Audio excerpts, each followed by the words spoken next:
जोताई के कहवे भौवा हो बोलाए है देवरू बाए कहड़ा के लौआ हो बोला बोला।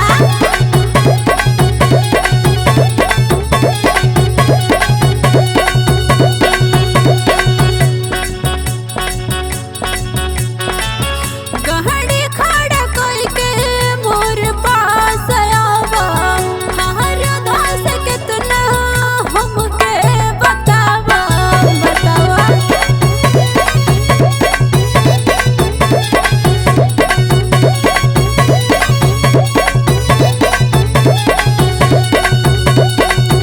बहुत में न होखे ये बबुआ लटकौआ बहुत में न होखे ये देवरू लटकौआ।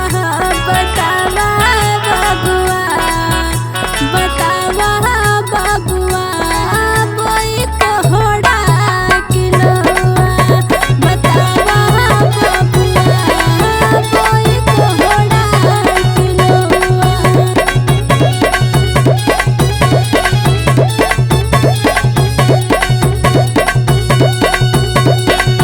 तो कैसे जोता तारा खेत हो? 120 रुपया बिस्सा। 120 रुपया महंगा नहीं बताओ था बा बगलिया में यादव जी 90 रुपया घंटा जोत के गईला हवा तू इतना महंगा बताओ था। अरे नाही भौजी डीजल पेट्रोल का दाम बढ़ गयल है करे नाते समझ ले हम लोग को पेट प्रदान है बुझा। ठीक बा जोता ज्यादा महंगा तो नहीं खाले इतना ठीक वाले जोत अरे दे। नाही भौजाई ना ना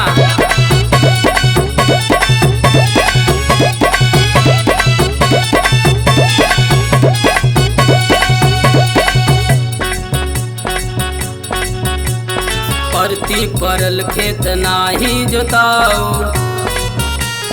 बड़ा बड़ा ढेला भौजी नाही फोराऊ।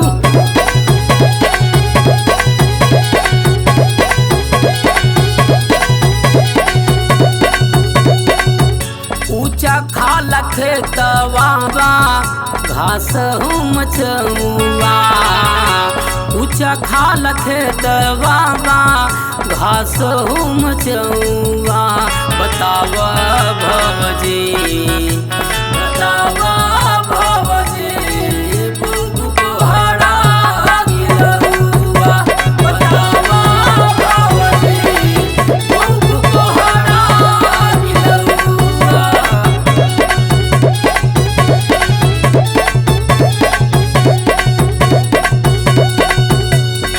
अगली बार जो तो आ रही हो यादव जी के नौफरवा से यादैया हमसे जोतवावा घास सहित तो ढेला भी फोड़ा जाई।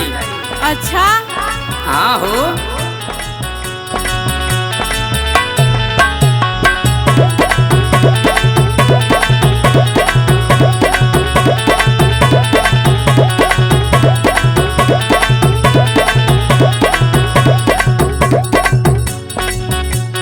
बात छोड़ा पिछली तू अगली बतावा खेत जोतिया अच्छा के बतावा।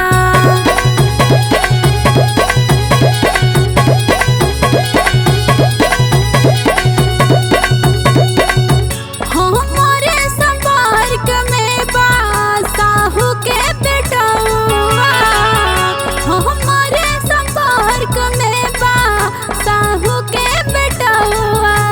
बतावा देवरू बतावा बबुआ बोई कहड़ा किलौआ।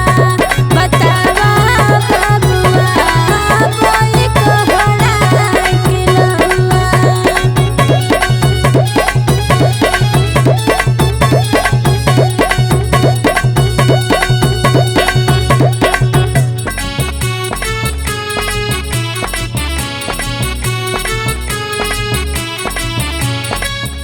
लमका बोबू की गोलका बताव। ई गोलका लमका का होता हो? लमका लौआ गोलका कोहड़ा भौजी कोहड़ा। अच्छा अच्छा हाँ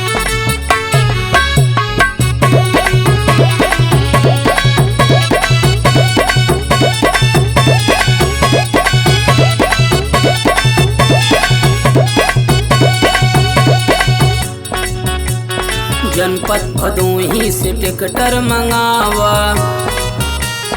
अच्छा ये बीज सूर्यावा से लियावा।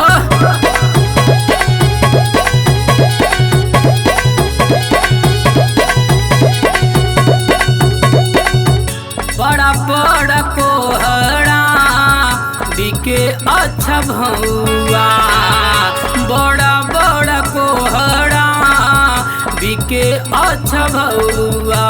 बतावा भौजी, बतावा भौजी, बबू कोहड़ा गिरहुआ। बतावा भौजी, बबू कोहड़ा गिरहुआ।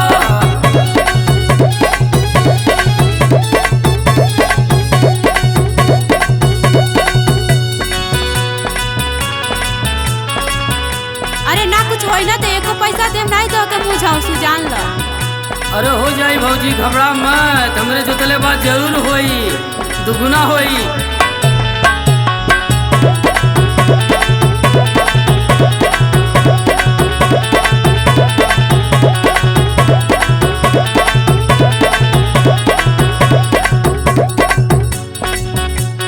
मान गई बात तो हर बिके के बोलावा, भरत बिरु गुप्ता से खेतवा जोता।